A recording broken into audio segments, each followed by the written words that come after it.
You ask Tiger to solve. This deals with linear equations with one unknown. The final result is x equals 2. Let's solve it step by step.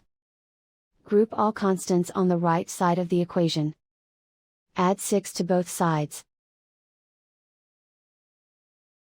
Simplify the arithmetic.